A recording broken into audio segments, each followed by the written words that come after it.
की पूंजी, ब्रजरज की धरोहर और ब्रजरज का सुख श्री संत शिरोमणि श्री विनोद बाबा जी वहां बरसाने में विराजते हैं। तो मन में आया, हमने इनसे कहा जब बरसाना राधा रानी का दर्शन करने जा रहे हैं तो मन है कि वहां पर परम रसिक श्री विनोद बाबा जी रहते हैं, हम एक बार उनका भी दर्शन करना चाहते हैं।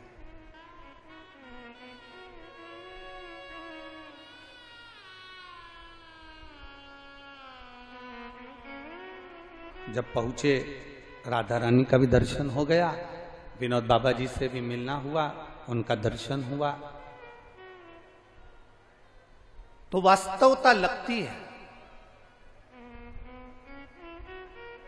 कोई पूछे तुमसे कि संत का दर्शन क्यों करना चाहिए, शिव महापुराण की कथा कहती है संत जितनी माला जपते हैं, संत जितना स्मरण करते हैं, संत जितना राधा कृष्ण शिव राम जिसका भी स्मरण कर रहे होते हैं, उन संत की कृपा की दृष्टि और उनके मुखाग्रविंद का मात्र दर्शन हो जाए तो जीव का कल्याण तो वैसे ही हो जाता वैसे। और वहां पहुंचकर एक बड़ा सुख का अनुभव हुआ। हम जब पहुंचे, बाबा जी की कुटिया थी छोटी सी, वहां कोई ना कोई दिखावे का काम तो वहां था नहीं है, और संत का जैसा भाव होता है कुछ भी नहीं, छोटी सी कुटिया, पुरानी सी दीवार, छोटा सा दरवाजा, उसके अंदर से जाकर जब हम पहुंचे, मट्टी का नीचे फर्श मर्स तो कुछ लगा नहीं था, केवल गोबर लिपा हुआ था, छोटी सी कुटिया। आप में से कोई गए हैं? आप लोग गए हैं विनोद बाबा जी के दर्शन करने के लिए? तो वहां छोटी सी कुटिया, अंदर जाकर हम जब पहुंचे और पहुंचने के बाद मन में बहुत बड़ा भाव था, बहुत बड़ा भाव था।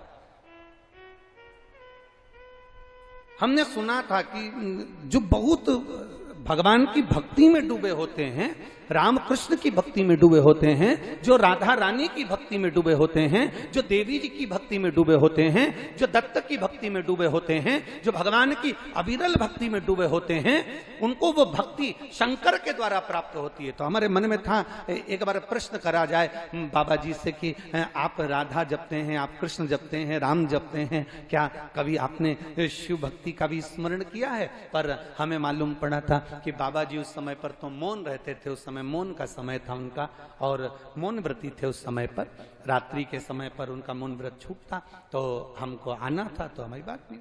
पर उनके जो शिष्य हैं, हमने उनसे पूछा कि हमारे मन में एक संशय है, आप उसका उत्तर देंगे?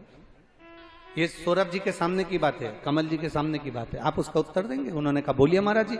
हमने कहा ये बताओ कि हमने आज तक जितनी पुराणे पढ़ी, जितने शास्त्र पढ़े, उसमें लिखा है कि राम शिव की भक्ति देते हैं और शिव राम और कृष्ण की भक्ति देते हैं। तो हमें यह मालूम करना है कि बाबा जी राधा कृष्ण की, भगवान राम कृष्ण की भक्ति करते हैं, तो क्या इन्होंने कभी शिव की आराधना करी है? बस इतना सब पूछना है। तो उनके शिष्य हमको